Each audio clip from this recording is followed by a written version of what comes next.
Hey everyone, welcome back. Go ahead and get comfortable.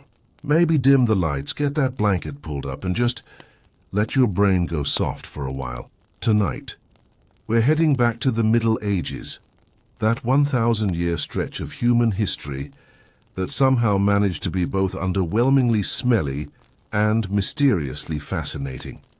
You know, the one with all the plagues, popes, and people named Henry for no discernible reason. And tonight, we're talking about medieval mysteries, those odd little historical puzzles that have baffled people for centuries, but which in the last few years, science and archaeology have finally started to untangle.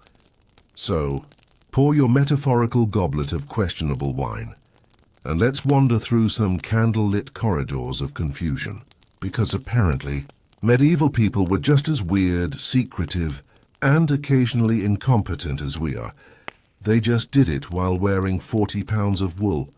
Mystery Matter 1. The skeletons under the school playground. Let's begin in England, because honestly, most weird archaeological stories start there.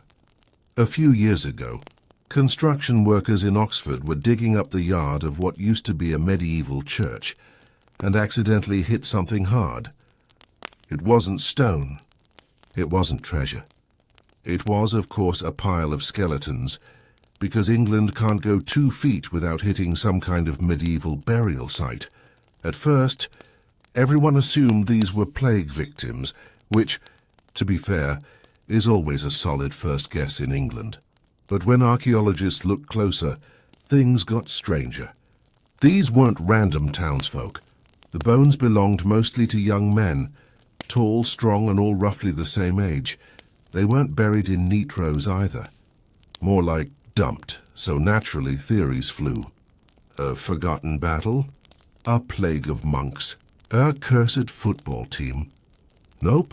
After DNA testing and carbon dating, the remains were identified as Danish Vikings, killed around the year 1002. The date matters, because that's the year of the St. Brice's Day massacre, when King Ethelred the Unready, which is truly the least flattering name in royal history, decided that the best way to handle Danish settlers in England was to kill them all. So these poor guys weren't unlucky villagers. They were the victims of one of medieval England's earliest mass ethnic purges. What's eerie is how recent the confirmation was. For centuries, people just thought the story of the massacre was propaganda. But there they were, 30 young men dumped in a pit under what is now a quiet college campus. And of course King Ethelred earned his nickname for a reason.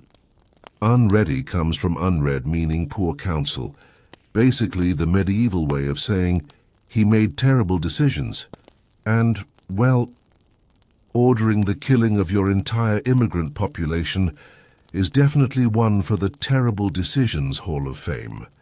So, mystery solved. Sort of, because the irony? The massacre didn't stop Viking invasions. It just made them madder. Within a decade, England was under Danish rule. So, good job, Ethelred. Really nailed it. Mystery number 2, the buried library of the monks who hid too well next up. Let's float over to a quiet corner of France. Picture an old abbey, stone walls, damp air, the faint smell of regret. For centuries, monks lived there, praying, writing, and probably gossiping more than they admitted. Then, one day in the 1400s, they vanished. The abbey fell into ruin, and nobody ever found their library. That is, until 2021. Archaeologists excavating under the cloisters found a sealed room beneath the floor. Inside, dozens of wooden chests filled with blackened parchment scrolls, ruined by fire and time. But here's the fun twist. Modern infrared imaging let researchers read them anyway. It turns out the monks had buried the entire archive to protect it during the 100 Years' War, when English soldiers were rampaging through the region. And the content? Not holy texts, not scripture, not even accounting ledgers. It was personal letters, the emotional outpourings of monks written to one another during a war-torn century. Complaints about bad food, notes about stolen wine. One even describes another monk as so lazy he could not even sin properly, which might be the most medieval insult ever written. The discovery gave historians a peek into the daily life of people we normally only see as silent figures in robes. They worried about the weather, lost their temper with each other, and apparently held deep grudges about cheese rations. So after 600 years underground, the mystery of the missing monastery library was solved, revealing that monks were basically the medieval version of a passive-aggressive office Slack channel. Mystery number 3, the skeleton. With the golden teeth now, let's head east to what used to be Bohemia. In modern-day Czech Republic, a grave was discovered there with a skeleton unlike the rest. A middle-aged man, buried with rich clothing, silver belt fittings, and, this is the wild part, 2 gold-plated front teeth. At first, archaeologists thought the burial was modern, but radiocarbon dating confirmed it was from the 11th century, which meant someone in medieval Europe had gold dental work, nearly 1,000 years earlier than anyone thought possible. Cue the historians frantically, rewriting their understanding of medieval dentistry. It turns out the man was likely a high-ranking warrior, possibly part of a local noble clan, and his dental bling? Not decorative, it was functional repair. The gold was fused to stabilize broken teeth, so while his friends were dying of infected molars, this guy was walking around with medieval braces, and looking unreasonably cool doing it. Of course, the mystery deepened when they found sword marks on his ribs. He'd died violently, probably in a skirmish, which feels like the most medieval outcome possible. Still, it's oddly comforting. Even 1,000 years ago, people were already trying cosmetic dentistry. We've always been vain. We've just gotten better tools. Mystery number 4, the headless saint of Florence, our next stop, Italy. Because where else do you find a mystery that combines faith, art, and questionable medical practices? In Florence, the bones of a supposed medieval saint were long kept in a cathedral reliquary. The story was that she'd been martyred in the 1200s, decapitated for refusing to renounce her faith, and miraculously carried her head afterward. Because of course she did. The relics were venerated for centuries. Pilgrims prayed before them. Paintings were made, the usual medieval saint celebrity arc. Then in 2020, scientists did a CT scan of the skull and bones, and they realized something odd. The skeleton was male, and not from the 1200s, but from the 3rd century BCE. Somewhere in medieval history, someone had mislabeled a random Roman's remains as those of a holy woman, which means for centuries Florentines had been praying to what was essentially a confused ancient man. When the news broke, the church quietly reclassified the relic. No miracles revoked, no outrage. Just a mild bureaucratic shrug, because honestly, that's very on-brand for medieval relics. It's estimated that by 1500, Europe had more than 30 heads of John the Baptist. Math was not their strong suit, so mystery solved. The headless saint was, in fact, a misidentified Roman. A reminder that sometimes holiness is just a really good labeling error. The lost village that sank without water. Let's end this first part somewhere colder.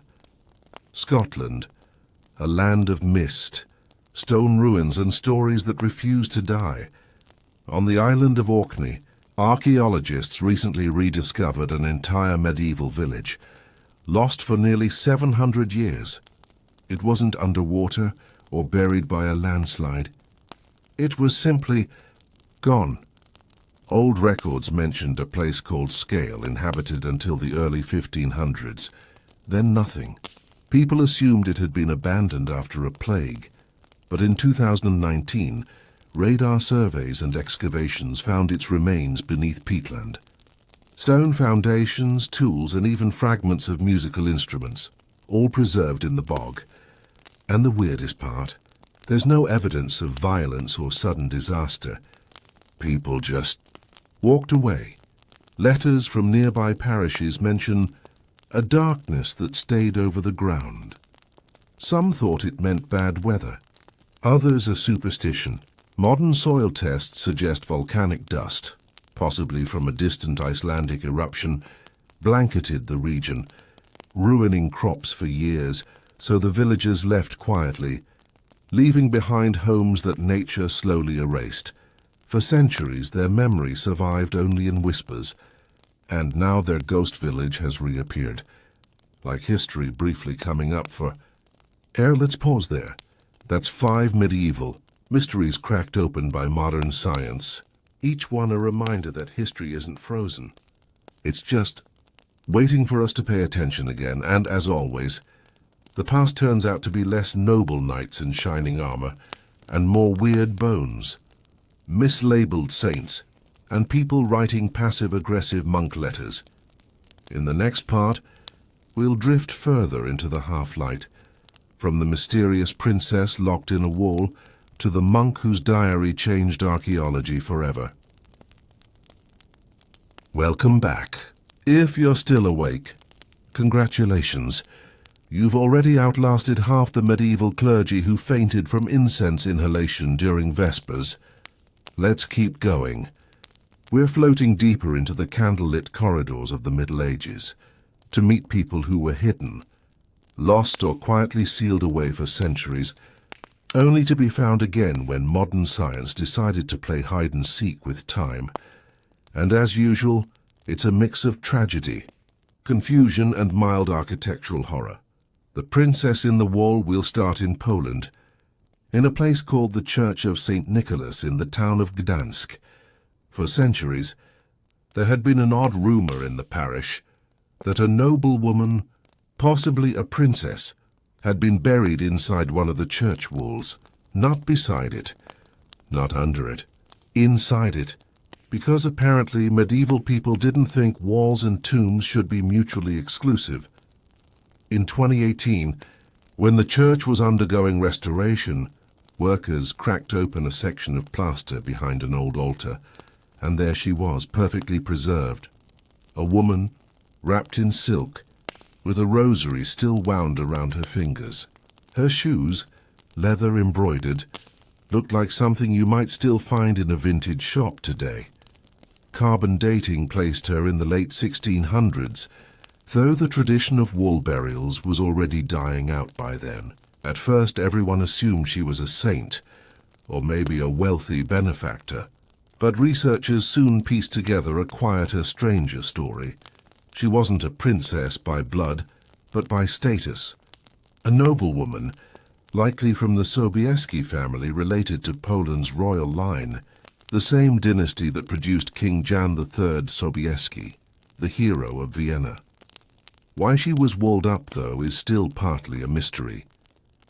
The most likely explanation? A combination of grief and status anxiety. Her family may have wanted her entombed within the sacred structure of the church, literally built into holiness. It was supposed to protect her soul, and possibly her reputation, because the woman's bones tell another story. She died of childbirth complications, still young, which, in a time obsessed with female purity, might have meant she was quietly erased, but given a luxurious, secret sainthood. So, in death, she became both hidden and immortal. And centuries later, as conservators carefully brushed centuries of dust off her silk, her face emerged again, the ghostly echo of a life that someone, somewhere, tried very hard to hide in plain sight. Of course, that's medieval religion for you. Equal parts devotion, guilt, and weird architecture. The child in the coffin of bells. While we're in this morbid neighborhood, let's take a slow detour to Norway. In 2021, during excavation beneath a medieval churchyard in Trondheim, archaeologists found a tiny coffin buried near the apse, the holiest part of the church. Inside lay a child, maybe 5 or 6 years old, wrapped in linen, with small bronze bells stitched into the shroud. At first glance, people assumed it was just decorative, but medieval burial bells had a specific and haunting purpose. They were meant to ward off evil spirits, and in some traditions to keep the dead from rising. Yes, even in 13th century Norway, people were still covering all their undead-related bases, but here's where it gets fascinating. The child's bones showed evidence of a disease that was then spreading across the north, likely tuberculosis or leprosy. The burial bells weren't just for the dead, they were for the living too. A sound warning not to approach, which says something quietly devastating about how medieval communities handled illness. Fear, faith, and sorrow were all woven together. When scientists reconstructed the child's genome, they found the earliest known strain of Mycobacterium leprae in Scandinavia, helping track how leprosy spread through Europe. So, this tiny coffin solved a medical mystery, one that had puzzled researchers for decades, and yet, looking at that linen and those bells, meant to both honor and contain, it's impossible not to feel a strange, sad tenderness. A medieval family doing what little they could to protect everyone they loved. The skeletons in the castle floor. Next, we drift south to Bologna, Italy, where archaeologists investigating an old fortress discovered what might be one of the most quietly unsettling sights in recent memory. A tangle of human bones beneath the flagstones of a great hall. At first, they assumed it was a mass burial from war or plague. Bologna, after all, has seen both in generous quantities. But these skeletons weren't victims of a siege. They were all women, and the spacing suggested individual interments, deliberately placed over time. Cue the mystery. Who buries people under their living room floor? DNA and isotope analysis finally offered a grim answer. The fortress had been, during the 13th century, a convent, later converted into a noble residence. These women were likely nuns, buried secretly under the stone floors when the convent was dissolved. In other words, they'd been erased twice, once in life as enclosed sisters and again in death, hidden beneath domestic architecture.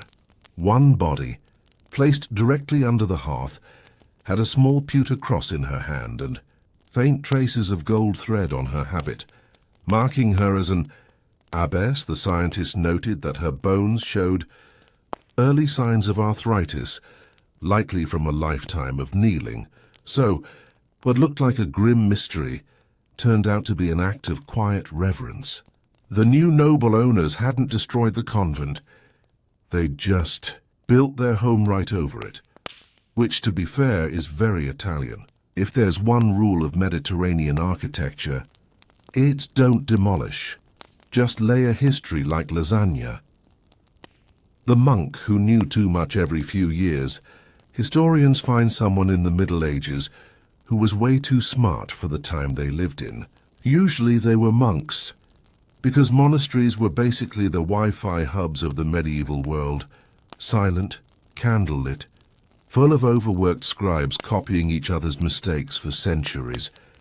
In 2019, researchers at Cambridge University identified something extraordinary.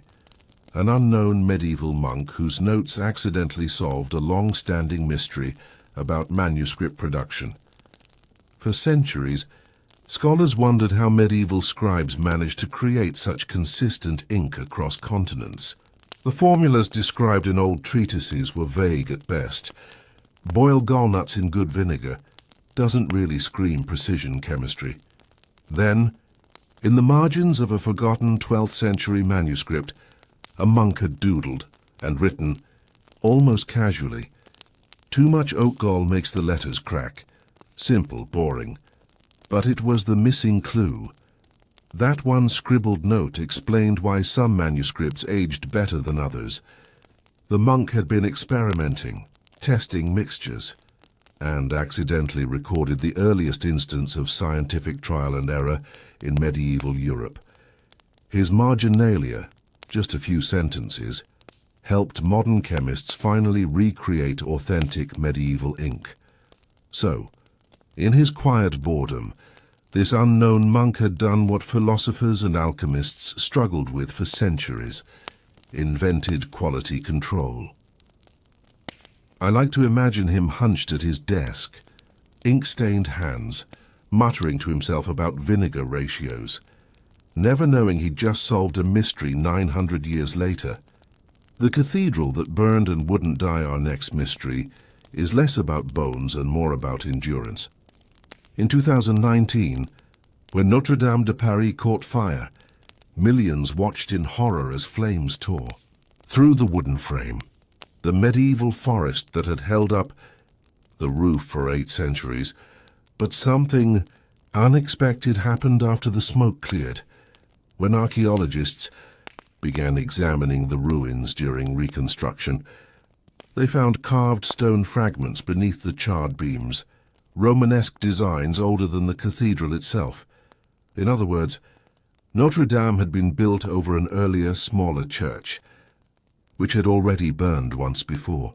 Even stranger, the remains showed that medieval builders had recycled the stonework from that older building, incorporating it into the new Gothic structure. And inside one of the columns, sealed in mortar, conservators found a hollow cavity containing a tiny lead cross, a scrap of parchment, and a clump of human hair. Historians think it was a blessing ritual, a kind of hidden prayer, placed there by the masons who built it. A sacred insurance policy, just in case the building ever burned again, which of course it did. So, technically, the builders of the 1100s already knew their masterpiece would fall, and left behind a message for the future. We did our best. Mystery solved. And mildly depressing still, the fact that Notre Dame's medieval foundations survived 2 infernos and are now being studied by 3D scanners and laser mapping feels like the ultimate take-that moment from history. You can burn the roof, but the bones of the cathedral? They're not going anywhere. The missing head of the night, our final mystery for tonight's part, takes us to Yorkshire, England, land of moors, stone walls, and ghosts who probably complain about the weather. In 2008, workers laying cable near a medieval church dug up a coffin containing the body of a man buried in full armor, but with one small issue: no head. The armor dated to the 14th century. The body was otherwise intact. The neck bones showed clean cut marks, so clearly decapitation. But whose? And why was his armor still there? Normally, executed criminals were stripped of valuables. Knights were buried properly.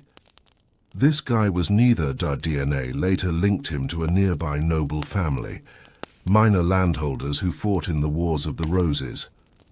Historical records mention one son, Sir Richard, who'd been executed for treason against Edward the Ford.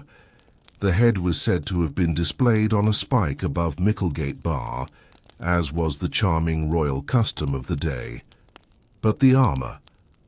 His family likely bribed someone to bury the rest of him quietly near the church. A secret, partial reburial to restore a hint of dignity. Modern analysis confirmed the armor had been modified post-mortem to close the open neck with metal rivets, almost like sealing a wound. It's a haunting, intimate act. Someone cared enough to finish his armor, even when he was beyond help. And there's something oddly peaceful about that. A family trying to stitch their son back into the order of things, even after history had cut him out. So, yes, another mystery solved, but one that leaves a strange ache. Because medieval history at its core isn't really about kings or battles. It's about people doing small, sad, strangely beautiful things to make sense of loss. Welcome back. If you've made it this far, you're now deep enough into the medieval timeline that time itself probably smells faintly of candle wax and boiled meat. Let's keep gliding slowly through the vaults and catacombs of royal Europe, where death wasn't really an ending, just the start of another round of administrative nonsense. Because tonight's theme is royal anatomy. Specifically, how Europe's noblest corpses were divided, preserved, misplaced, and occasionally boiled, all in the name of dignity. Yes, really. The king who was too large for heaven. We'll begin with William the Conqueror, because his death in 1087 managed to combine political chaos, slapstick, and horrifying medical detail.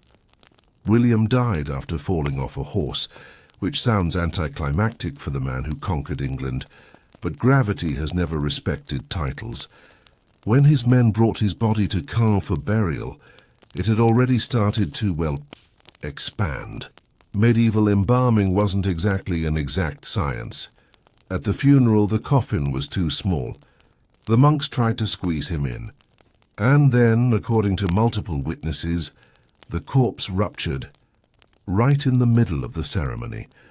The smell was so awful that half the congregation fled the church, probably reconsidering their faith in real time. That was the moment medieval Europe realized something crucial. Royal burials needed better planning. From then on, kings began outsourcing the problem to surgeons, alchemists, and anyone with a knife and a Latin degree. What followed was 300 years of post-mortem experimentation, so bizarre it deserves its own bedtime story. The heart that went on tour fast-forward to Richard the Lionheart, England's golden-haired warrior king who, according to romantic myth, died heroically in battle. In reality, he died from an infected crossbow wound received while besieging a minor French castle, because of course he did. After his death in 1199, his body was split into 3 parts, quite literally a medieval travel itinerary. His body went to Fontevraud Abbey in France. His intestines were buried at the site of his death, and his heart was embalmed separately and sent to Rouen Cathedral. The symbolism was clear. His courage belonged to Normandy, his loyalty to England, and his digestion to local French soil. When the heart was rediscovered in 1838, it had turned to dust. Chemical analysis in 2013 revealed traces of frankincense, lime, mercury, and linen fibers. Basically, the medieval equivalent of perfume, bleach, and hope. It's oddly touching. Even in death, Richard was a marketing campaign. He spent his life abroad, spoke French more fluently than English, and then, in the afterlife, was divided between 3 postal codes. You can't say he didn't stay on brand.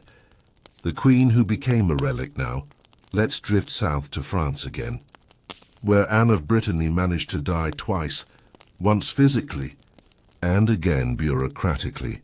Anne was the last independent ruler of Brittany and twice Queen of France. She married 2 successive kings, because apparently that was allowed if you had enough dowries. When she died in 1514, the royal surgeons performed what was delicately called a triple division. Her body went to the Basilica of Saint Denis. Her heart was sealed in a gold reliquary shaped like, well, a heart, and buried in Nantes. Her entrails were interred at a 3rd location entirely.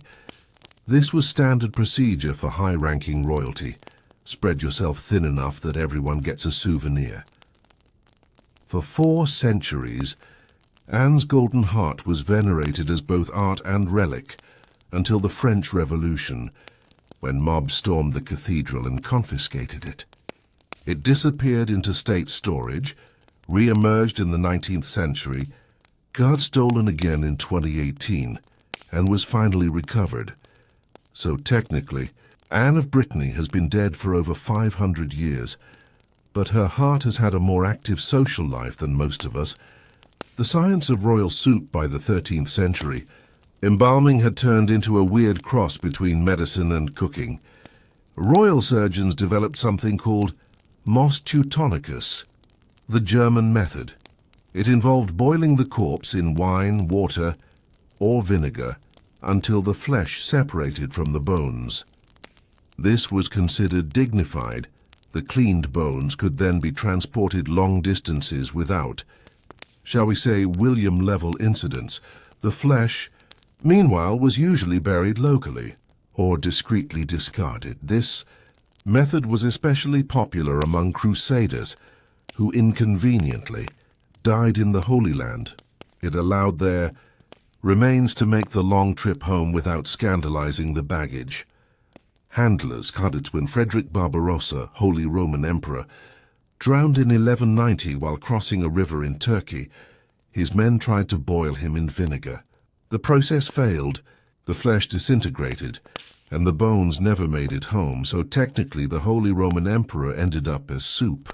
A tragic end, and a cautionary tale for medieval chemistry. The king in many pieces. Richard the Lionheart's post-mortem logistics were complicated. Louis IX of France took it to Olympic levels. Louis IX died of dysentery during the Eighth Crusade in 1270. His body was boiled according to Mos Teutonicus, and the bones sent back to France. But then the relic trade began. Churches across Europe started requesting authentic pieces of the Saint King.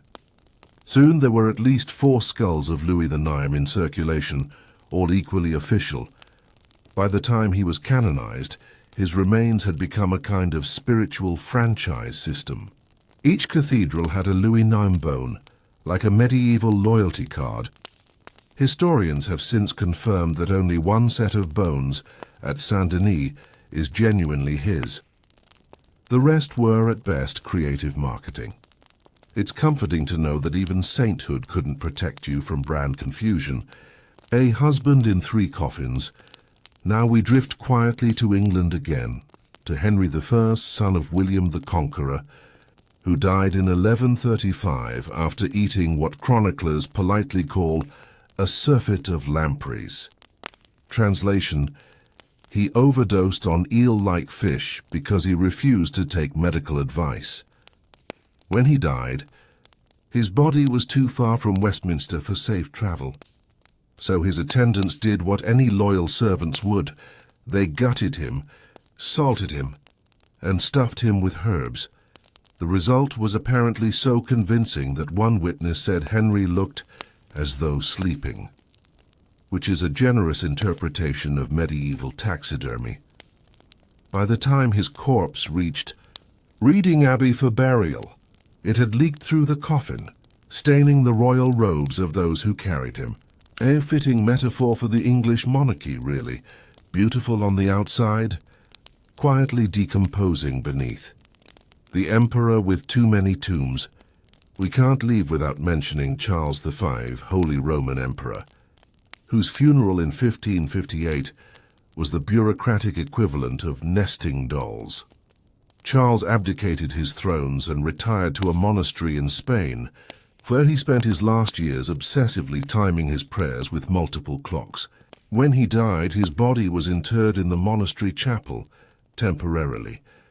Then, years later, his son Philip II decided Dad deserved an upgrade. So Charles was dug up, moved to a new coffin, then to a temporary vault, and finally to the Escorial, Spain's royal mausoleum. Each time monks performed the full funeral rites again, meaning Charles V was buried 4 times. And because the Habsburg family loved symbolism, they also separated his heart and entrails and buried them at yet another site. If you're keeping score, that's at least 5 tombs for one man who spent his life uniting Europe and ended up more geographically distributed than the European Union. The afterlife of royal DNA modern science, of course, can't resist poking around these old puzzles. In the last 2 decades, genetic testing has confirmed, and occasionally embarrassed, several dynasties. Take the case of King Richard III, whose skeleton was famously found under a car park in Leicester in 2012. DNA confirmed the identity, but also revealed that somewhere in his family tree there had been an unacknowledged affair. meaning that technically one branch of the royal line isn't royal at all. Historians handled it delicately, which in academic language means we're all just going to pretend we didn't see that. Meanwhile, tests on Louis XVIII's blood-stained handkerchief, supposedly preserved after his execution, showed it contained DNA from an entirely different person. So even in the 18th century, souvenir authenticity was optional. All these tests show one thing: the medieval obsession with body parts didn't end with burial. It simply moved to laboratories with better lighting. The heart that never left. Let's close tonight's anatomy lesson with something gentler. King John of Bohemia, known as the Blind. He died heroically, or foolishly, depending on your taste, at the Battle of Crécy in 1346. Unable to see, he had his knights tie their horses together so he could charge the English lines one last time. After his death, his heart was removed and placed in a silver casket, meant to be buried in Prague. But the wars that followed delayed its journey. For centuries it vanished. Then in 2019, restorers cleaning a cathedral crypt in Luxembourg found a small heart-shaped urn hidden behind plaster. Inside was a fragment of bone dust and the faint scent of ancient resin. Testing confirmed it matched the date of John's death, so nearly 700 years later, his heart was found, right where legend said it would be. Still waiting. There's something beautifully stubborn about that. He couldn't see the world in life, and yet in death, the world kept looking for him. The moral, if there is one, what all these royal puzzles have in common, beyond the occasional smell, is a strange human attempt to control the uncontrollable. The medieval mind didn't see the body and soul as separate. To preserve one, you had to manage the other. Hearts were divided. Bones boiled, kings cut apart not out of cruelty, but out of faith, the hope that geography could hold eternity together. And so, when archaeologists and scientists open these tombs today, they're not really disturbing the dead. They're finishing the conversation those people started centuries ago. How do we keep meaning alive after we're gone? The answer apparently is paperwork, incense, and an unreasonable number of coffins. All right, take another breath. The torches are burning low, and the echoes of royal footsteps are fading down the crypt stairs. Next time, we'll wander even deeper into Part 4. The monks who hid their secrets in ink and dust, where parchment, poison, and paranoia shaped the quietest conspiracies of the Middle Ages. But for now, let the voices of the past settle into silence. The kings can rest, the candles can gutter out, and you can drift off knowing that somewhere beneath Europe, an emperor's shin bone is still trying to find the rest of him. Hey guys, welcome back. Go ahead and dim the lights, fluff your pillow, and maybe take a sip of whatever sleepy tea you've committed to this week, because tonight we're drifting back into the Middle Ages, that dimly lit, faintly damp corner of human history where everything smelled a little like candle smoke and wet wool. And in true medieval fashion, we'll be poking at mysteries, the kind that took centuries to solve, the kind that had historians arguing in dusty libraries and Reddit threads before Reddit was even a concept. So, let's start with a story that begins not in some haunted castle or monastery, but in a parking lot. Yes, a parking lot. Specifically, a perfectly ordinary car park in Leicester, England. The kind of place you'd park your Vauxhall while running to Greggs for a sausage roll. Except under this one, back in 2012, archaeologists found something, or rather someone, who had been missing for over 500 years, a skeleton. Curved spine, battle injuries, and a few suspiciously royal vibes. They found Richard III. Now, in case your medieval memory is a little rusty, Richard III was the last Plantagenet king of England. The one with the bad reputation, the bad posture, and a PR campaign so cursed that even Shakespeare got in on the roast. He's the guy history decided to label as that creepy uncle who maybe murdered his nephews in the Tower of London. And yes, we'll get there. Don't worry, we always get there. But for centuries, Richard III's body was lost.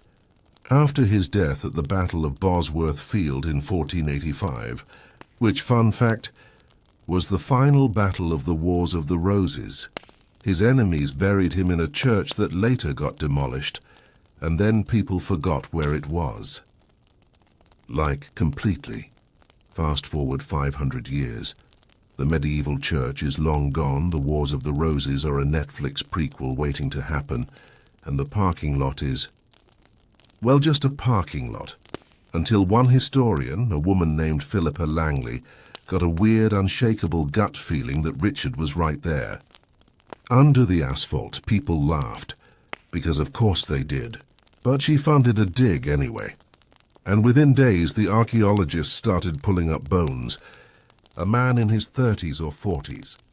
Arrow wounds, a fatal blow to the skull. The spine twisted in that distinctive S-curve of scoliosis. It was him. After all those years, Richard III was literally under everyone's tires. The forensic analysis was a masterpiece of modern science meeting medieval legend. Radiocarbon dating placed him right in the correct time window, late 15th century.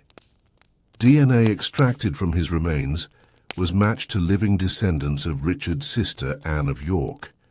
Yes, they actually tracked down her family line. Some poor modern-day relative got an email one day saying, "Congrats, your long-lost uncle is a controversial 15th century king." Even his diet told a story.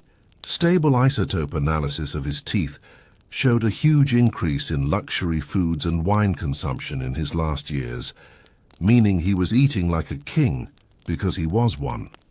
The injuries sealed the deal.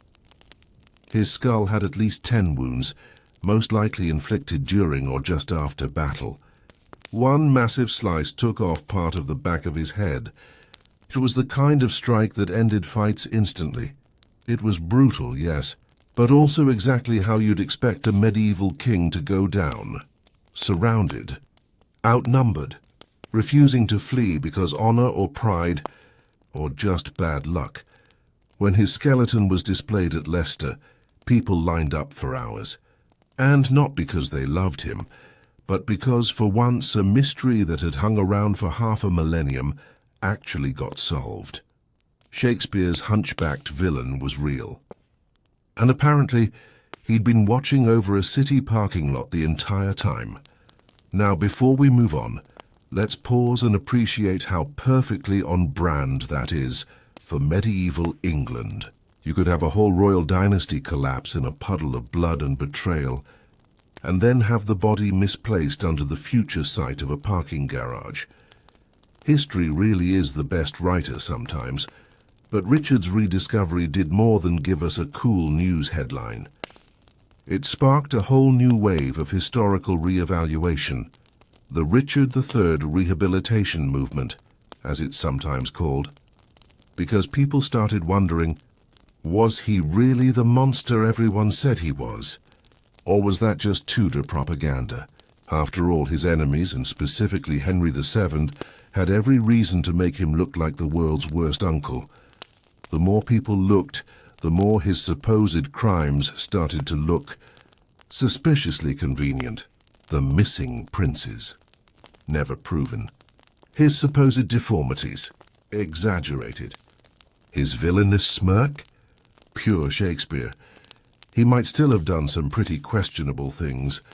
It was the 15th century. After all, but the man we thought we knew turned out to be more complex, more human, and maybe even a little tragic. A king who lost his crown, his reputation, and eventually his entire body, only to be rediscovered centuries later under a parking meter. Not a bad plot twist for someone history called the Crookback King. Let's float to another mystery, a quieter one this time. We're leaving the battlefield and heading into something that sounds like it belongs in a Dan Brown novel, The Mystery of the Medieval Coprolite. If you've never heard that word before, congratulations. It means fossilized human poop. And yes, this is still a relaxing bedtime story. I promise. One of the strangest breakthroughs in medieval archaeology actually came from the contents of ancient toilets, specifically from a site in York, England, the Viking-era settlement of Jorvik. In the 1970s, archaeologists uncovered a massive latrine, perfectly preserved under layers of mud and organic waste. And inside it, they found what became one of the most famous coprolites in the world, the Lloyd's Bank coprolite, to be precise. Named because it was found behind a Lloyd's Bank. Apparently, history loves banks and parking lots. This particular specimen was about 20 centimeters long. Impressive, if we're being honest, and belonged to a 9th century man who clearly needed more fiber in his diet. But jokes aside, it told us things textbooks never could. Microscopic analysis revealed he ate mostly meat and bread, barely any fruits or vegetables, and had a truly heroic amount of intestinal parasites. Like an entire ecosystem of worms. So from this one unfortunate deposit, historians got a vivid picture of daily life in Viking-age England. Bad hygiene, bad plumbing, and honestly, just bad luck. The fact that we can learn about medieval diets and health from something that once lived in a sewer is bizarrely beautiful. It's like the universe whispering, everything matters, so even this. And if you think that's as weird as it gets, let's glide over to another mystery that sat unsolved for 800 years. The mysterious case of the leaden books of Granada. In the late 1500s, a set of strange metal books turned up near the ruins of an old Moorish tower in southern Spain. They were circular, made of thin sheets of lead, covered in a mix of Arabic, Latin, and weird pseudo-Christian symbols. People were obsessed. The church declared them miraculous relics. They were said to contain divine revelations written by early Christian martyrs in Spain, proof, supposedly, that Christianity had been there long before the Muslim conquest, except they didn't. Centuries later, linguists finally deciphered enough of the text to realize it was a total fraud. The books were forged sometime after 1590, probably by a group of Spanish Moriscos, Muslims forced to convert to Christianity, who wanted to prove that Islam and Christianity shared divine roots, hoping it would ease persecution. It didn't, but the mystery lingered for centuries because the texts were so bizarre, the writing so intricate, that no one could prove their origin until modern lab analysis of the lead and ink composition confirmed they were fake. The forgers had used recycled Roman lead, which is both ironic and kind of impressive. Even when people were trying to fake holiness, they still recycled. See what I mean about medieval mysteries? They're rarely about ghosts or hidden treasure. More often, they're about the everyday absurdity of people just doing people things. Losing track of a king, forging some theology, eating bad bread, but all of it leaves traces. And centuries later, with the right tools, we can finally piece the story back together. It's slow.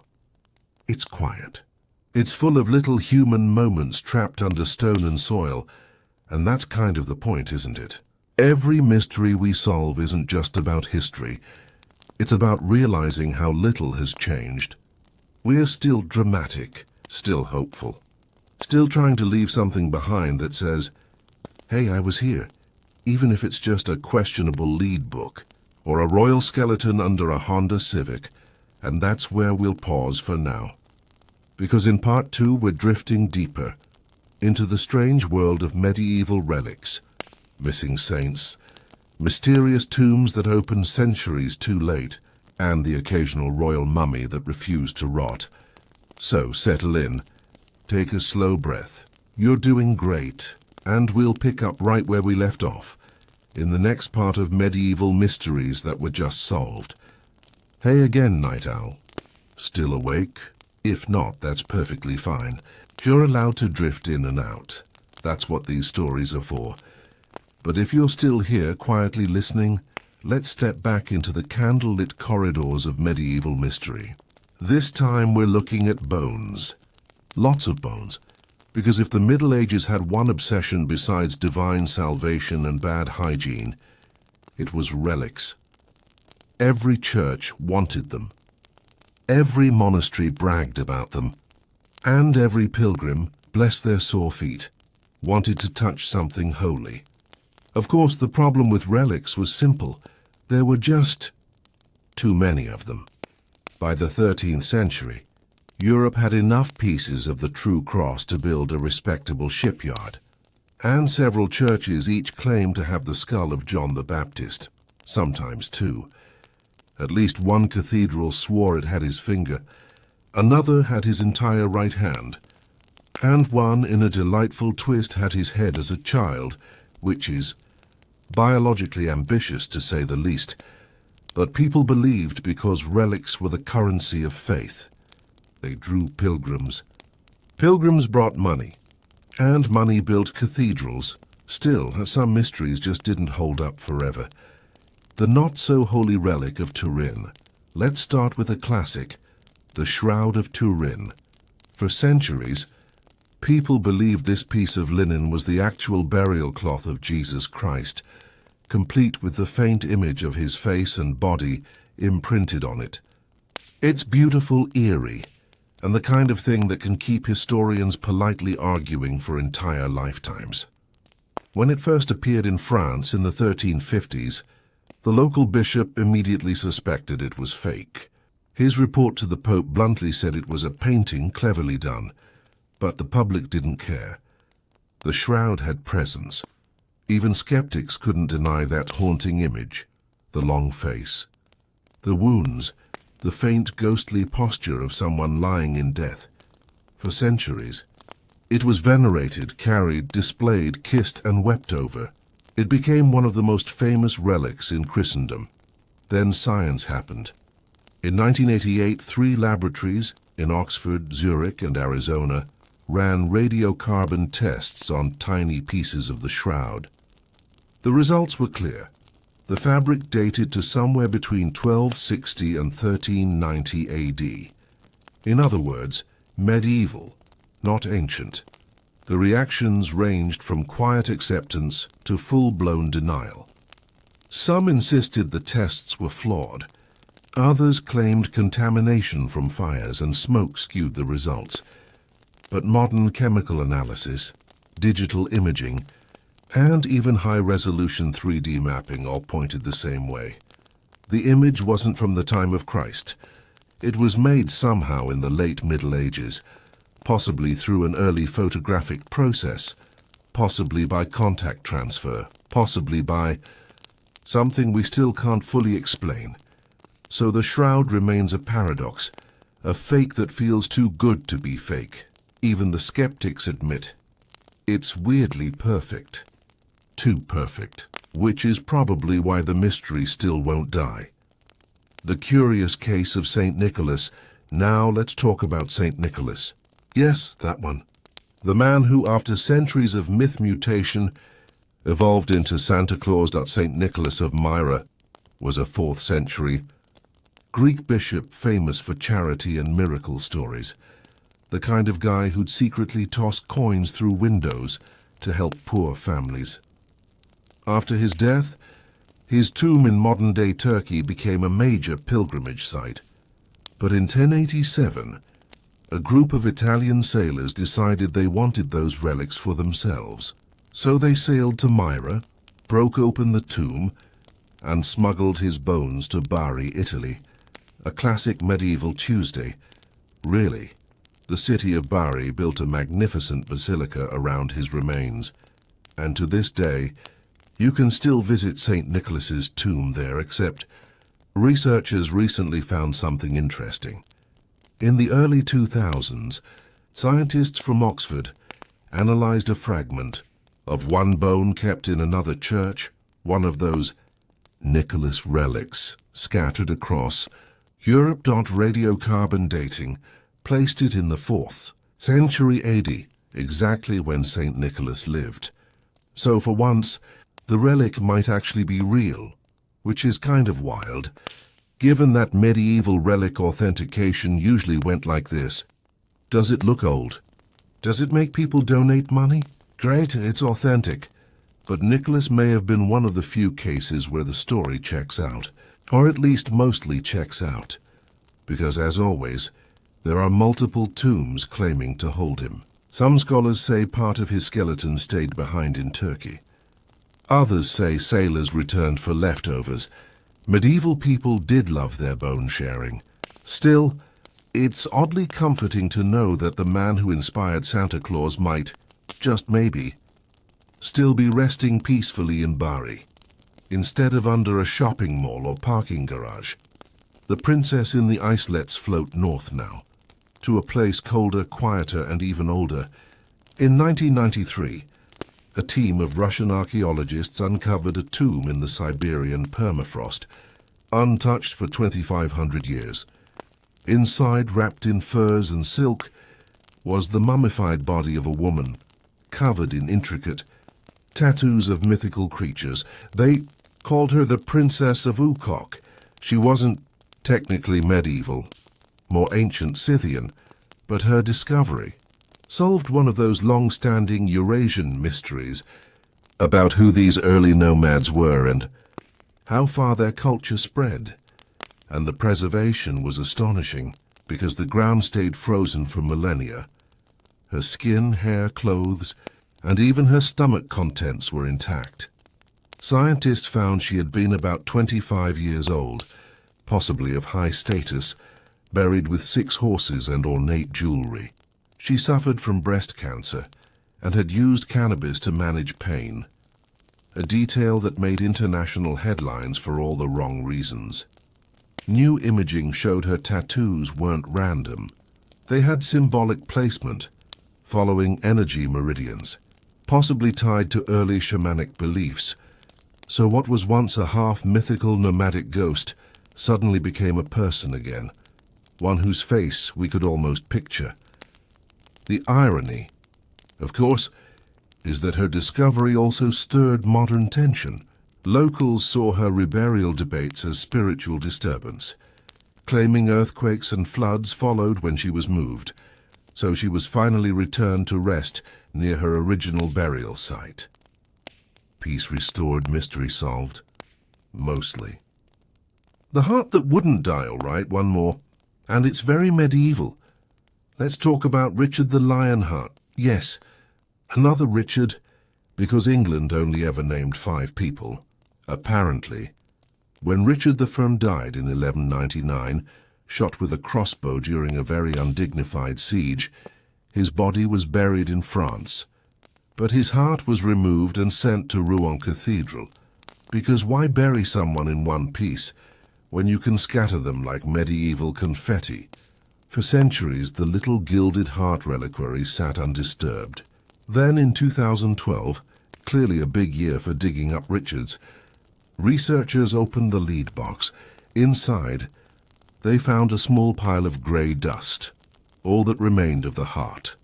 They ran chemical analysis on the residue and found traces of lime, myrtle, frankincense, and mint, the same ingredients used in biblical embalming rituals.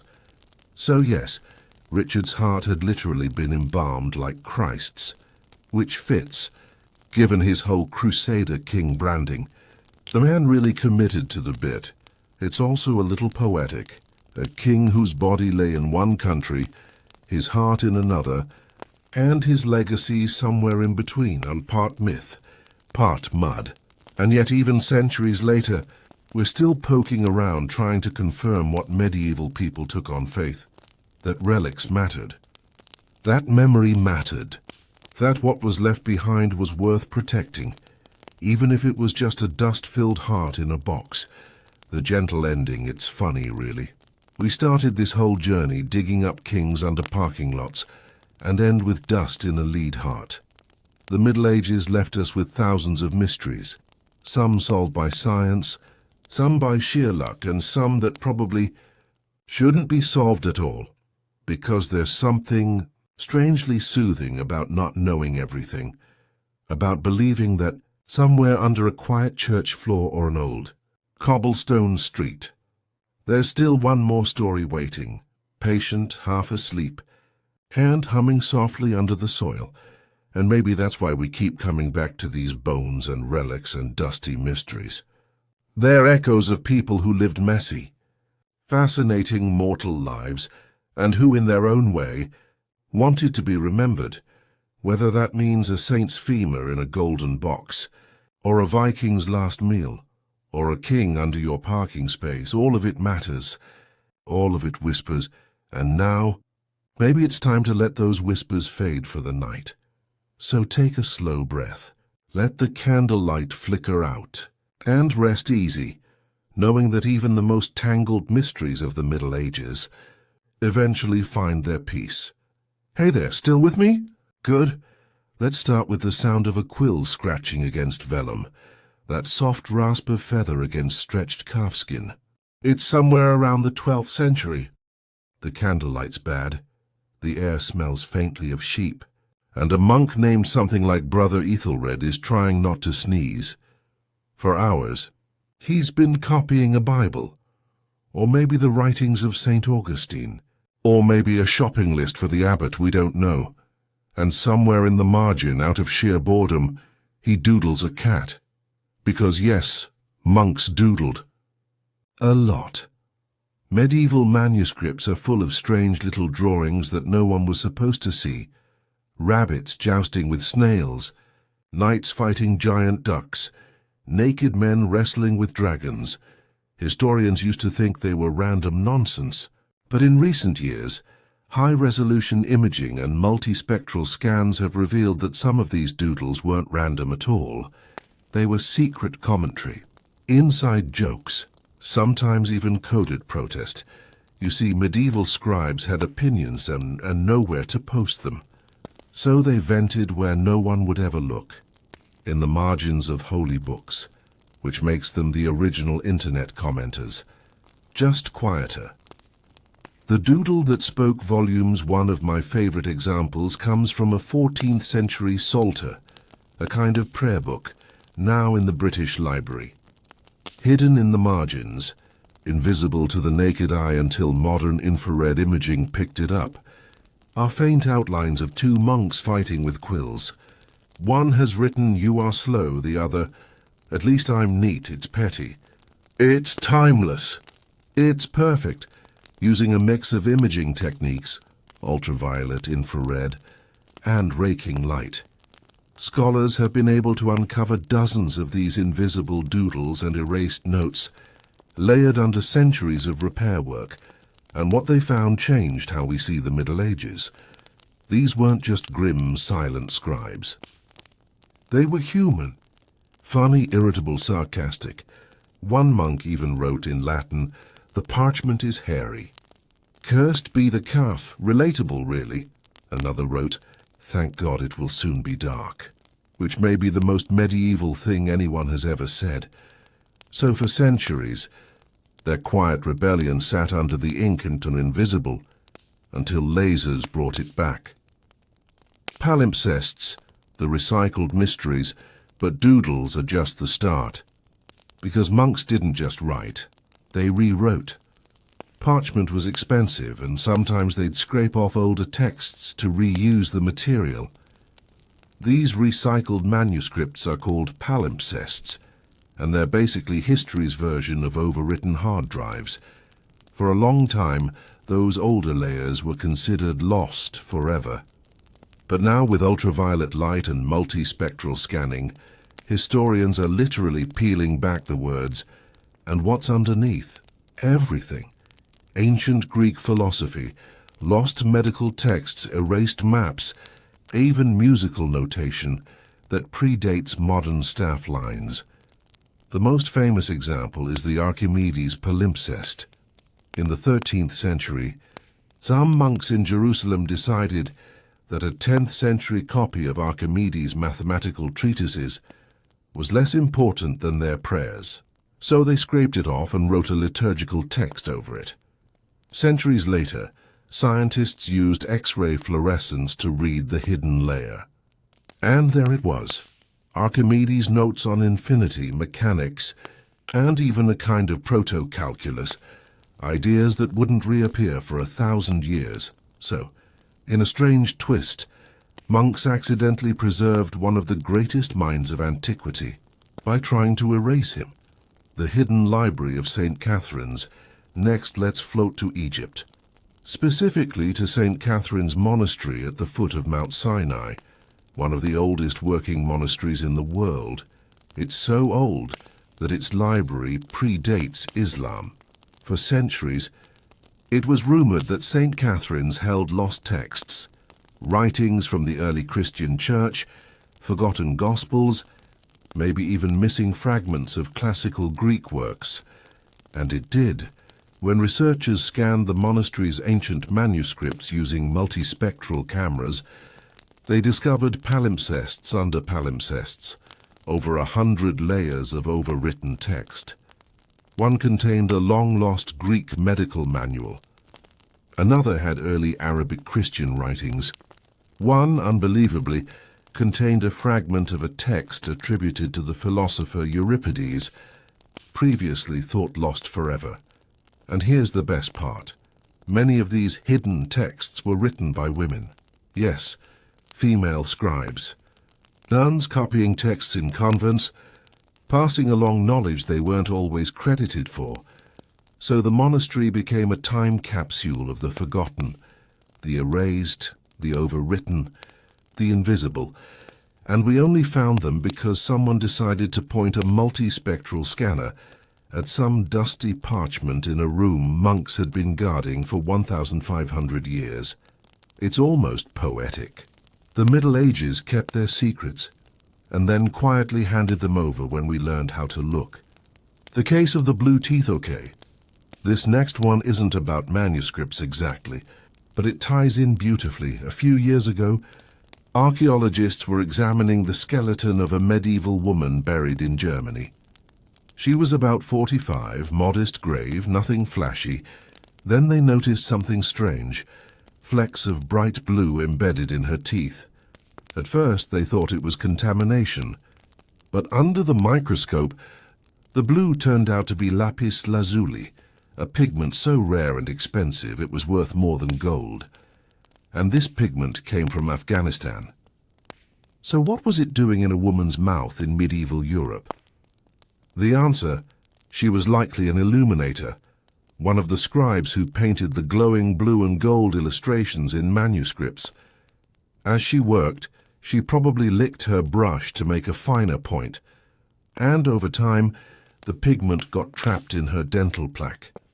Centuries later, that plaque told us what no record did, that women too were part of the scriptorium world, working in secret, painting the words of God with hands that history forgot, all because of a bit of blue dust in her teeth. So yes, science solved a mystery and accidentally wrote a love letter to a long-lost artist. The erased words of the heretics, one of the most haunting mysteries solved recently, came from a set of medieval manuscripts in France. They looked ordinary enough, just another stack of parchment sermons. But under ultraviolet light, something ghostly appeared, a second layer of writing, older, stranger, and banned. It turned out to be the erased writings of the Cathars, a heretical Christian sect wiped out in the 13th century. For centuries, their books had been burned, their voices silenced, but somehow a few fragments were scraped off and reused as monastery texts.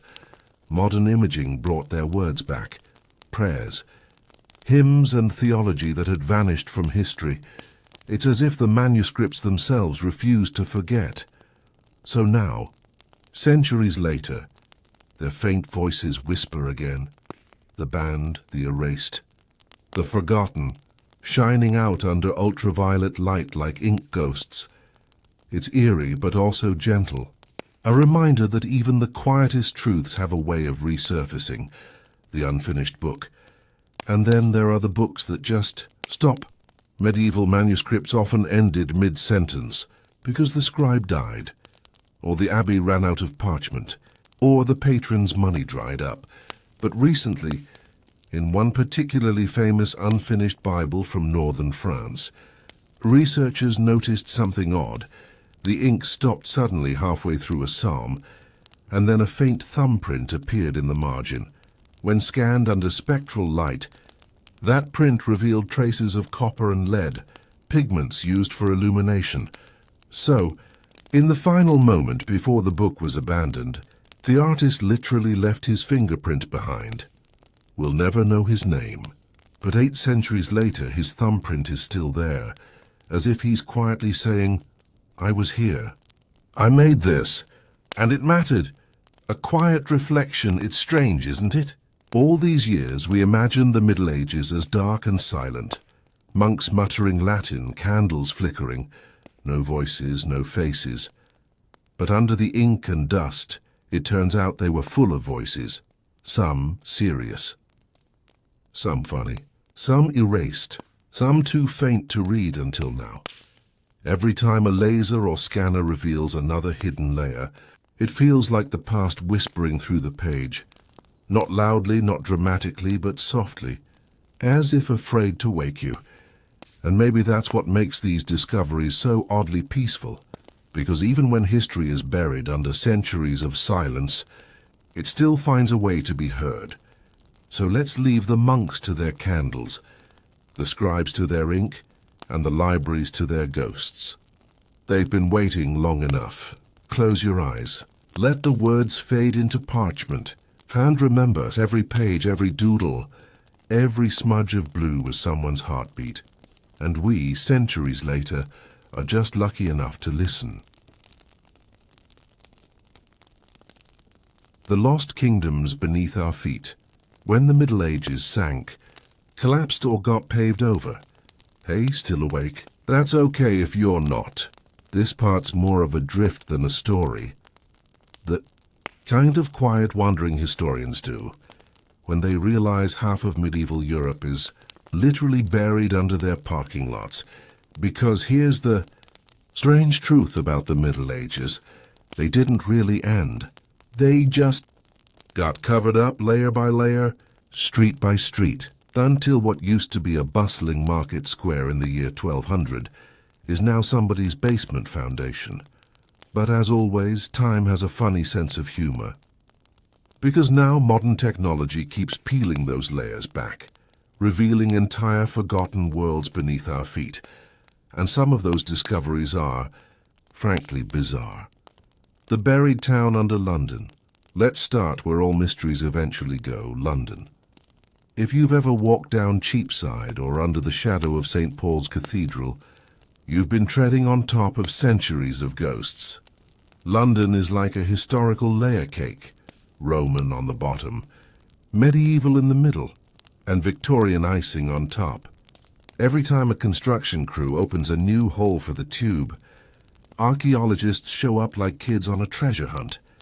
In the last few years alone, they've uncovered an entire medieval graveyard from the Black Death years, forgotten foundations of plague hospitals, and my favorite, an abandoned medieval street perfectly preserved under a modern office building. There were shoes, coins, pottery, even a tiny badge from a pilgrimage to Canterbury, basically medieval fan merch.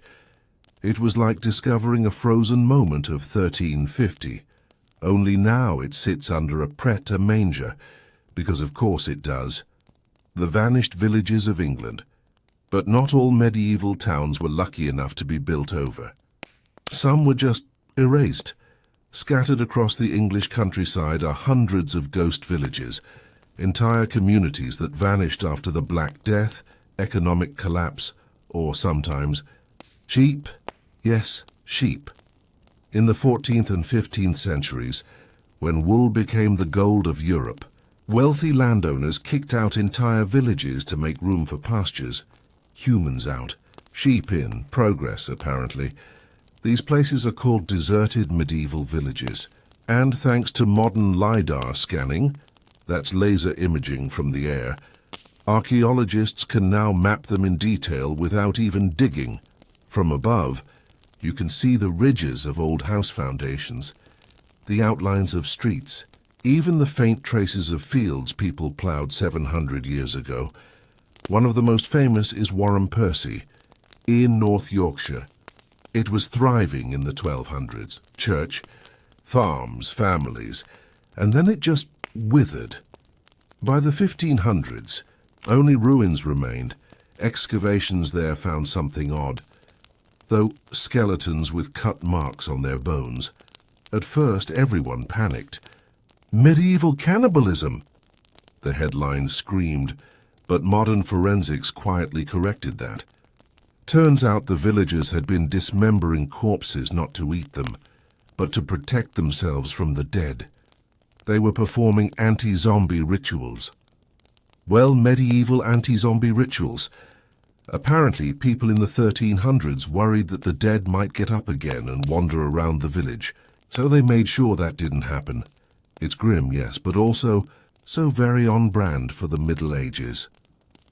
The castle that sank in a lake. Let's float east for a moment, to Poland. Beneath the waters of Lake Nitsky, divers recently found the submerged remains of a medieval stronghold. Walls, causeways, even pieces of wooden bridges, perfectly preserved under silt. Local legend said there was once a castle that sank after a curse. You know, classic medieval bedtime story material. But when archaeologists looked closer, they found the truth was less magical and more architectural. The ground simply gave way. The castle, built on unstable marshland, slowly tilted and slid into the lake sometime in the late 15th century. No curses, just mud. Still, the discovery is surreal, whole structures visible underwater, with fish gliding past what used to be a lord's dining hall. It's like Atlantis, but colder and with more moss. The church beneath the church in 2019, engineers doing renovations under the Cathedral of St. Albans in England stumbled upon something strange. As they drilled beneath the crypt, their instruments pinged off another structure, a perfectly square foundation, directly under the existing cathedral. Turns out they'd found the remains of an earlier Norman church, and beneath that, the base of a Roman temple. So, to recap, Romans built a temple. Normans built a church on top of it. Medieval priests built another church on top of that. And now, the 21st century just builds gift shops and coffee stands beside it. It's history, but layered like lasagna. The medieval city under a modern one over in Italy. Researchers using ground-penetrating radar beneath the modern town of San Casciano dei Bagni found something extraordinary. The remains of an entire Roman and medieval spa complex, still full of artifacts.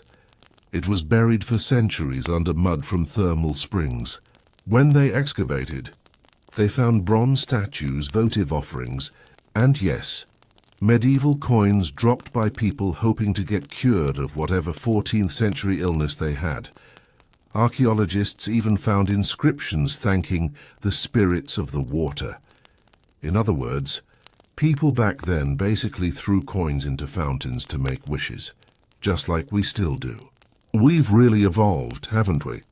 So the city in the marsh lets drift south again, this time to Italy's wetlands, to a place that shouldn't have existed at all. In the Po Delta region, archaeologists used satellite imaging to look for Roman remains. Instead, they found a network of straight lines, rectangular plots and foundations that dated to the Middle Ages.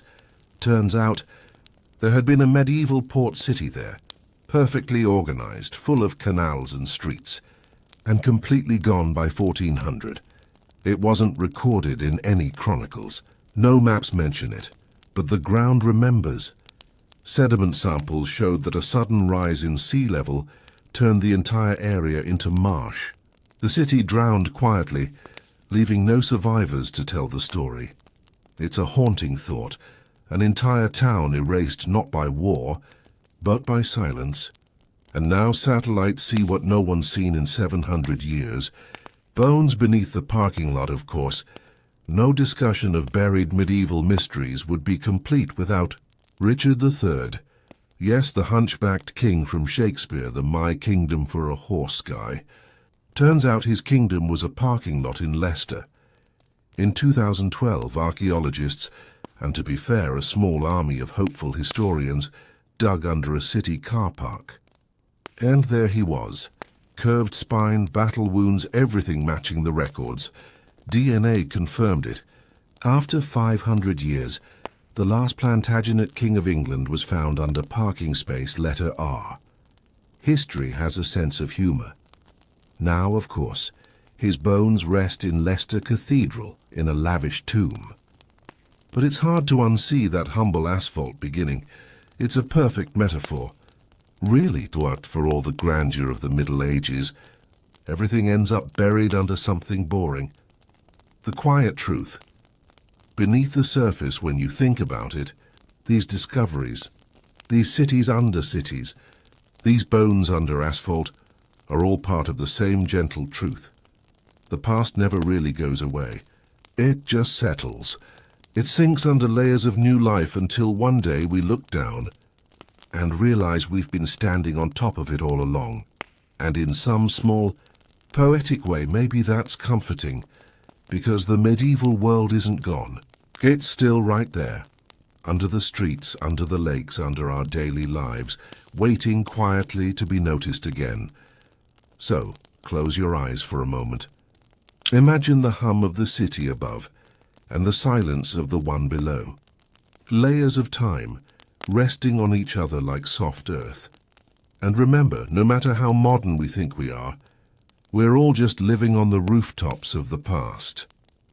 The royal bodies that wouldn't stay buried, when medieval kings and queens refused to rest. You'd think that after all the wars, the betrayals, the beheadings, and the really uncomfortable shoes, medieval royalty could at least rest quietly once they were dead. But apparently not even in death they caused drama. Tombs were moved, remains were mixed, and centuries later archaeologists were left squinting at bones like, okay, whose femur is this time? So let's sink into the world of royal corpses, the ones that wouldn't stay put, the ones that mysteriously vanished, and the ones that science just recently found again. And don't worry, this isn't gory. It's all oddly calm, a little ridiculous, and very, very medieval. The king in the car park revisited. We already mentioned Richard III back in the last part, found under a parking lot in Leicester, but he's worth returning to because his story set the tone for all the other royal rediscoveries that followed.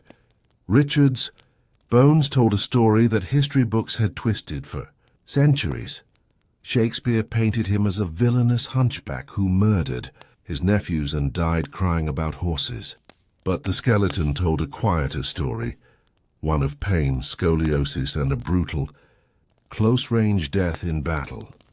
When forensic experts examined the skull, they found evidence of at least 11 wounds, 2 fatal, both to the back of the head, and in a slightly grim but poetic twist, he was reburied with full royal honours in 2015, surrounded by clergy, historians, and an audience of mildly confused modern descendants.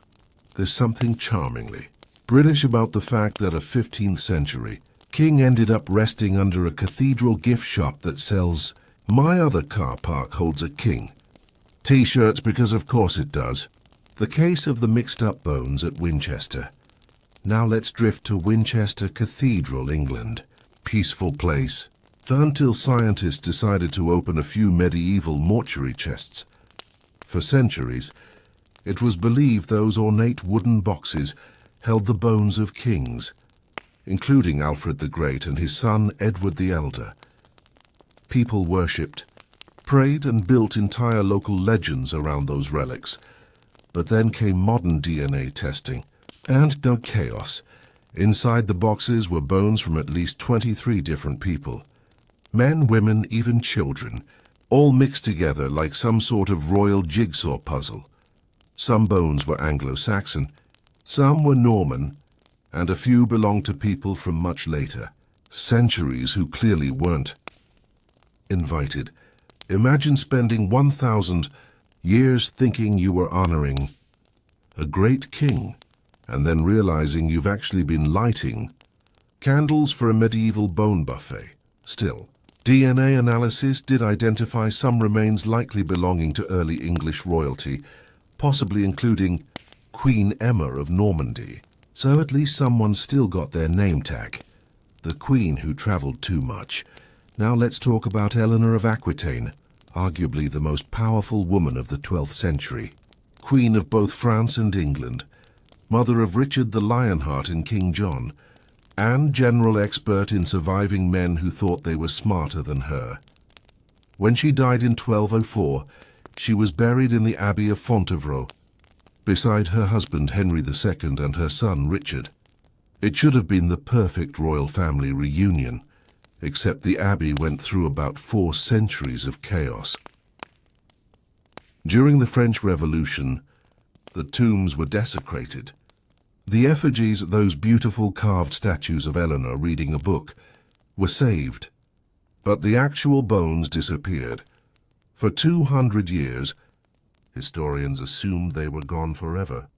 Then, in the early 2000s, ground-penetrating radar found traces of 3 burial pits exactly where her family tomb stood. And when archaeologists opened them, they found fragments of stone coffins, bone dust, and, most tellingly, the imprint of metal shrouds, unique to 12th century royal burials. So while we can't see Eleanor's face anymore, we know she's still there, quietly sharing eternity with the husband she once rebelled against. Honestly, mood, the royal heart that went missing now. This one's peak medieval weirdness. In 2012, a small lead container was found under the ruins of a Paris church. It was shaped like a heart, which well made sense because inside it was a heart, more precisely. The mummified heart of Anne of Brittany, Queen of France, who died in 1514.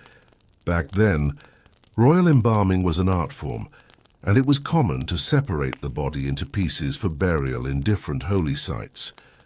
Yes, really. Medieval royalty basically treated themselves like museum exhibits. Anne's heart had been buried separately in Nantes, but it vanished during the French Revolution. When this lead heart was discovered, forensic analysis confirmed the inscription matched her burial record.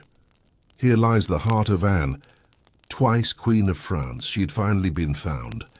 The heart was cleaned, conserved and reburied with proper honors.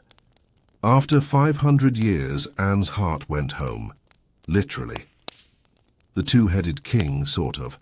And then there's the case of Henry VI, England's gentle, unfortunate king who spent most of his reign having nervous breakdowns and losing France.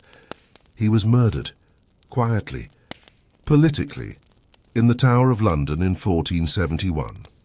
They buried him in Chertsey Abbey, but he didn't stay there long. A few decades later, the Tudors decided to move his remains to Windsor Castle to make him look more respectable.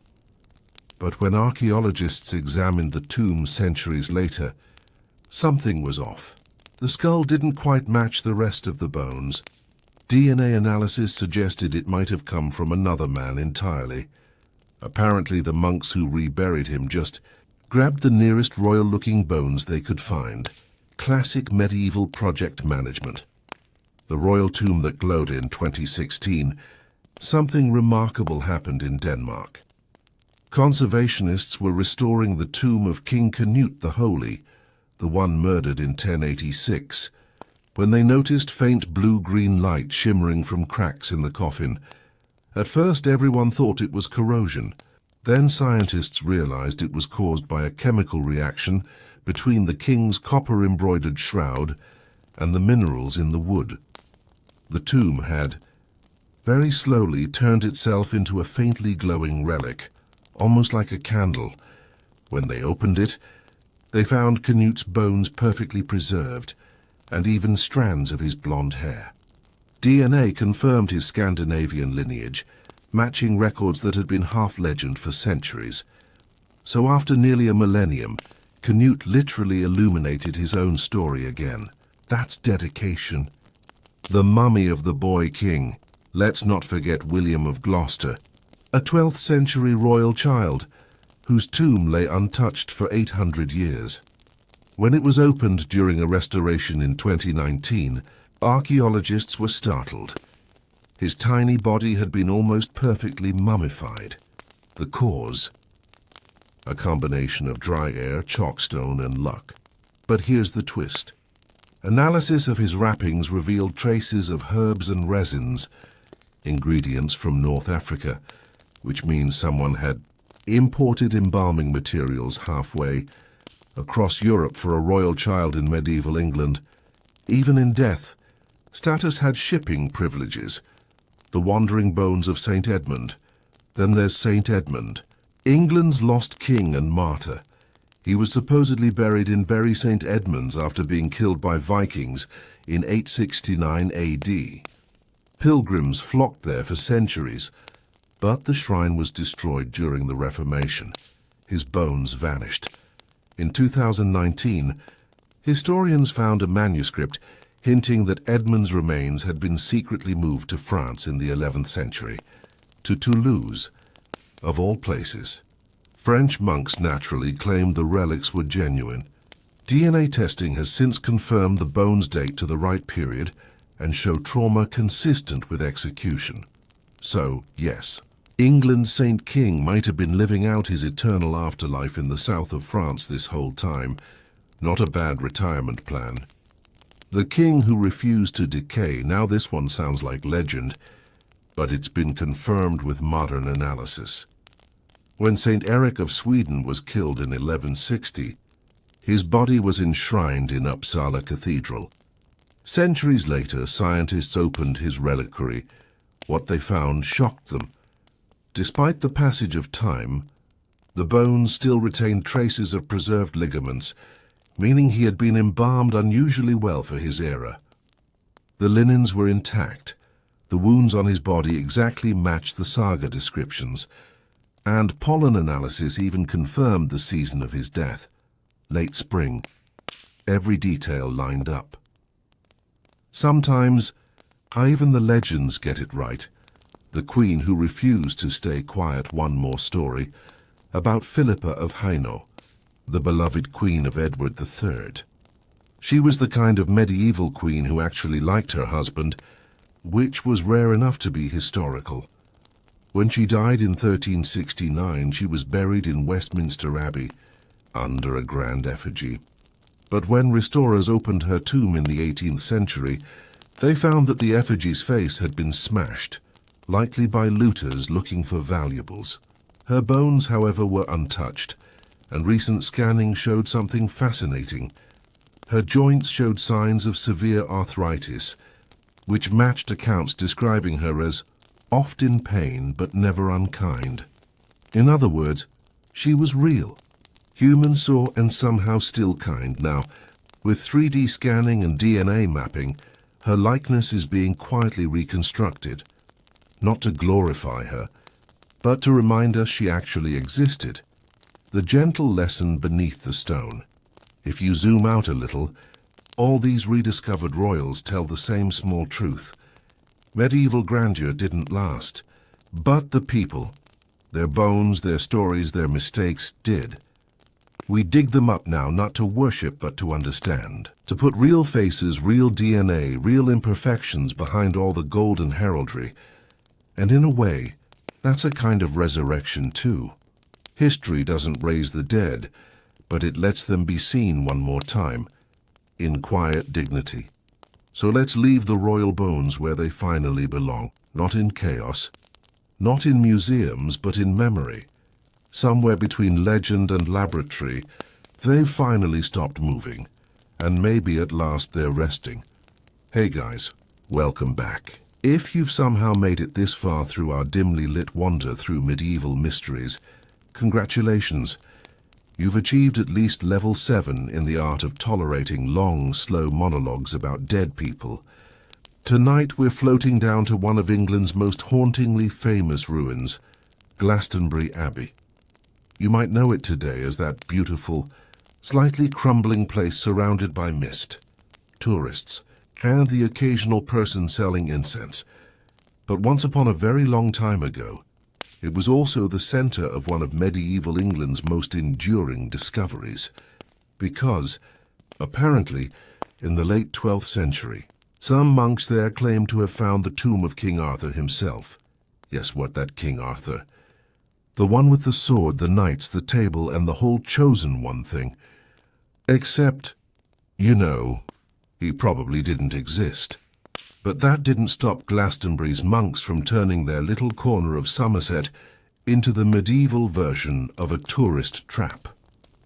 Let's unroll the dusty parchment on this one and see how a supposed miracle find became one of the most profitable and questionable digs in medieval history. So, the story begins in the year 1184, when Glastonbury Abbey suffered one of the worst disasters in its history, a massive fire that burned down the church and most of the monastic buildings. It was bad, like we're financially ruined bad. The monks were left with ashes, debt, and very few ways to pay for reconstruction, and if there's one thing medieval monks knew, it was how to turn a tragedy into an opportunity. Fast forward about 15 years, around 1191 during the reign of King Henry II, or maybe right after, the monks suddenly announced they had found something incredible while digging in the abbey's cemetery. What exactly? Oh, just 2 large coffins, one said to contain a giant man and the other a woman of extraordinary beauty. Between them a lead cross inscribed with the words, "Here lies buried the renowned King Arthur, with his wife Guinevere in the Isle of Avalon." And just like that, medieval England had its greatest PR stunt. Let's pause for a second, because honestly it's impressive. The monks were broke. They needed money, and suddenly, miracle of miracles, they found the literal resting place of Britain's legendary king, right under their own abbey grounds. Convenient, right? Now, if you were a skeptical medieval peasant, you might have raised an eyebrow. But this was the 12th century. Skepticism wasn't exactly a popular hobby. People wanted to believe. The Isle of Avalon, after all, had long been rumoured to be somewhere in the west of England, and Glastonbury sat on a marshy hill surrounded by water. Close enough, apparently, and to be fair, the monks really sold it. Chroniclers tell us they dug deep, like about 16 feet down, and found the coffins buried under a layer of earth and stone. The cross made of lead looked ancient. The bones were conveniently huge too, clearly belonging to someone larger than life. One monk apparently measured the skull and declared it to be massive, enough to belong to a warrior king, sure. Jen, what's even funnier is how this discovery just happened to align with King Henry II's earlier claims. See, before his death, Henry II had supposedly told people that he knew where Arthur's body was buried, at Glastonbury of all places. Apparently a bard or old story had told him so. Now this is pure medieval politics at work. The legend of King Arthur had long been a thorn in royal sides, because people believed Arthur wasn't actually dead. He was sleeping, waiting to rise again to save Britain. That whole once and future king thing, yeah, it was a problem. Rebellious Welsh nobles loved to say Arthur would come back and kick the Normans out. It was basically ancient British nationalism wrapped in myth. So when Henry II's loyal monks found Arthur's bones, well, that put a nice lid on the rebellion theory, didn't it? You can't have a returning savior if he's literally dead and buried under your abbey. Convenient timing indeed. By the early 13th century, Glastonbury Abbey had turned the find into a full-on pilgrimage site. People came from all over to see the tomb. The bones were displayed, the cross was shown, and, miraculously, donations rolled in. The abbey rebuilt itself from ruin, stone by stone. The monks even reburied the remains with pomp and ceremony in front of the high altar, right in the new church. Chroniclers like Gerald of Wales wrote long glowing accounts of the discovery, swearing it was all true. Of course, Gerald of Wales also claimed he saw beavers bite off their own testicles to escape traps, so, source reliability might be an issue. Fast forward several centuries, and archaeologists began asking questions. Could there actually have been something to the story? Modern digs have confirmed that Glastonbury was a very old religious site, going back to at least the 7th century. And yes, there are burial layers deep beneath the abbey ruins, but, and this is important, no sign of a lead cross, no giant skeletons, and no tomb remotely matching the description. Also, that lead cross? Gone. Disappeared sometime during the Reformation. Probably melted down, because of course it was. The prevailing theory among historians today is that the discovery was entirely staged by the monks, probably with Henry II's encouragement, or at least his approval. They might have dug up old Saxon graves, found some large bones, and decided to create a legend which, honestly, was pretty smart marketing. And in a poetic twist, centuries later, when modern archaeologists examined the supposed tomb site, they did find something. Fragments of medieval graves, bones, ashes, layers of rebuilding. Nothing spectacular, but evidence that someone really did dig there. Deep and hurriedly back in the 1100s, which means, even if the find was fake, the digging itself was real. It's like a medieval stage play where everyone agreed to pretend, and the legend was too good to undo. The funny thing is, Glastonbury's myth didn't stop there. The abbey also became linked to the Holy Grail legend, supposedly the final resting place of Joseph of Arimathea, who brought the cup of Christ to England, because once you've got King Arthur, why not add a little divine bling, right? And even today, visitors to Glastonbury still talk about the energy of the place, the Avalon connection, the old well, the myths that just won't die. The monks might have lied, but in a way their lie became immortal. They turned financial desperation into folklore, and folklore into pilgrimage, and that's honestly kind of brilliant. So the mystery of King Arthur's bones is technically solved. They were never his. There was no Avalon, no Guinevere buried in Somerset, no massive hero lying in state under church stones. Just a clever bunch of monks, a desperate abbey, and one of the best PR campaigns in medieval history. But even so, as the wind moves through the empty arches of Glastonbury today, it's hard not to imagine the faint echo of that story, the hope that maybe, just maybe, some part of Arthur was real, and maybe that's why people still go, not to find the truth, but to feel the myth. Hey again, friends. If you're still here, somewhere between half asleep and fully entranced by medieval weirdness, welcome back. Tonight we're gliding into something a little more eerie, but still very calm. You've probably heard of saints whose bodies didn't decay. The ones who were supposedly found perfectly preserved decades or even centuries after death. They became instant celebrities of the medieval church, the incorruptible saints. It's one of those concepts that sounds mystical, poetic, and maybe a little suspicious.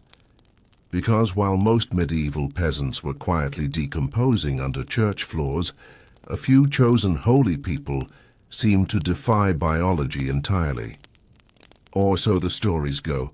So let's slowly open the wooden reliquary, brush off 1,000 years of incense dust, and look at why and how these saints managed to stay so unnervingly fresh.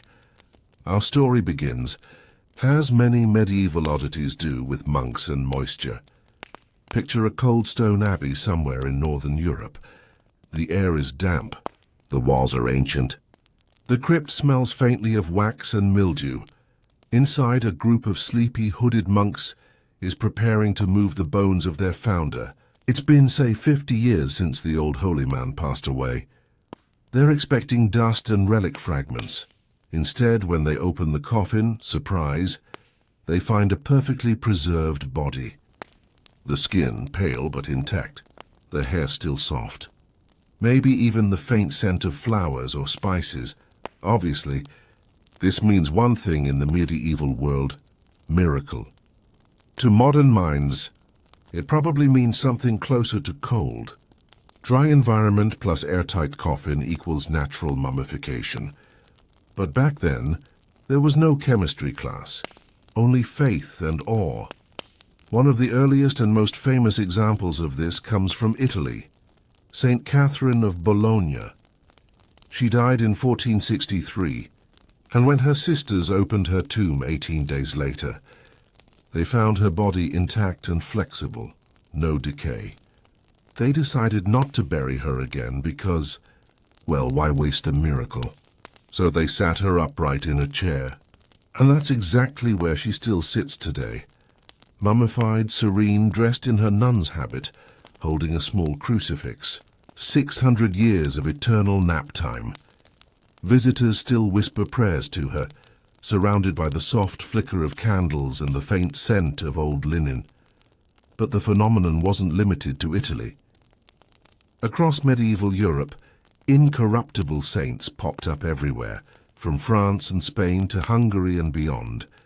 Each case followed a similar pattern. A holy person dies. Time passes. Their coffin is opened for reburial or veneration.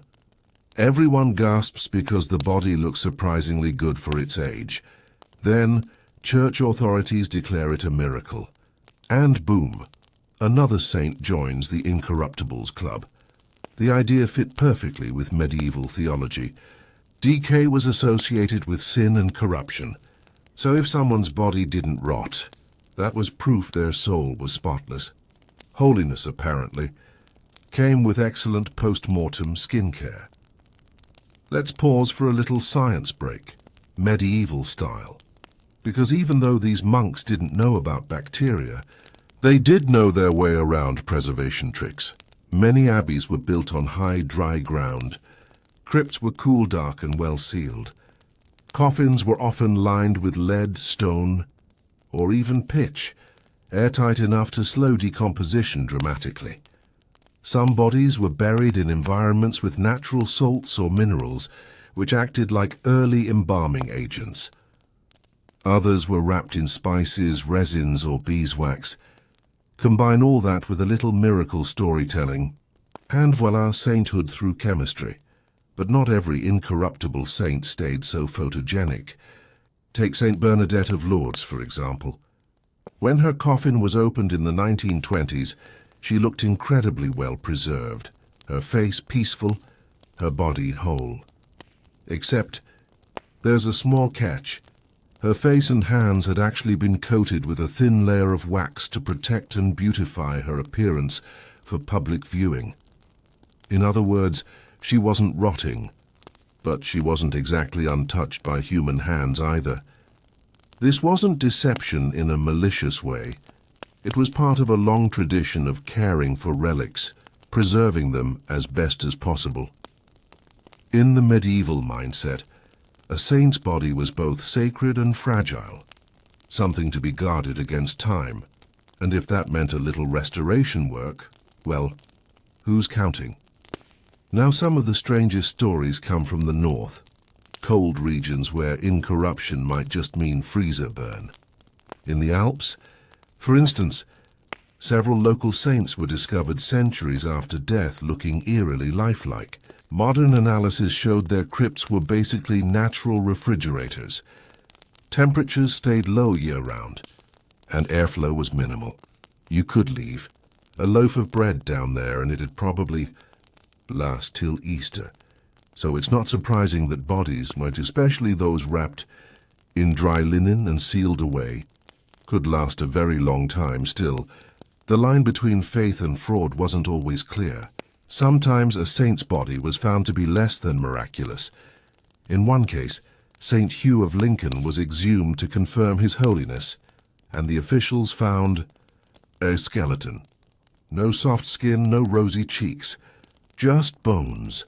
The chroniclers handled this awkwardly.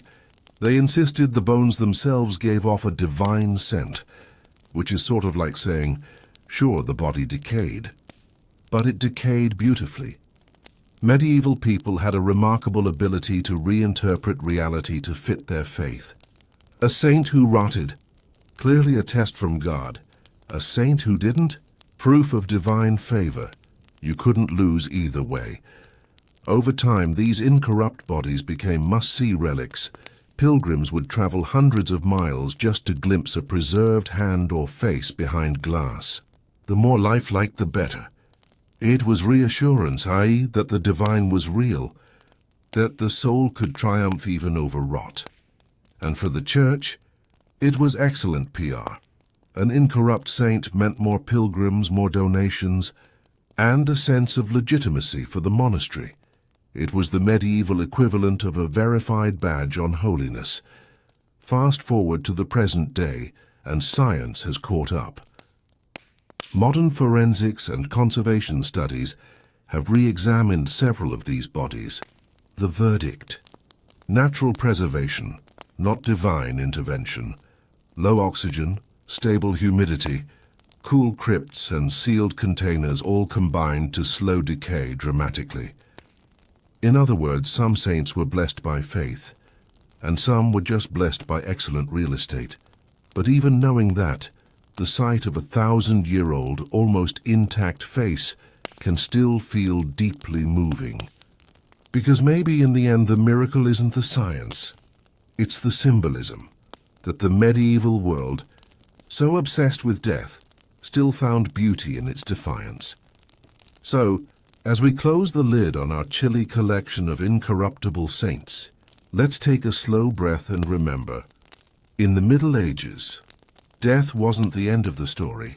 It was the start of the marketing campaign. Bodies glowed, bones healed, coffins opened to reveal proof of faith. And even when the explanations were earthly, the hope behind them was not. Maybe that's why these stories still survive. Because we all deep down want to believe that something, anything, can last forever.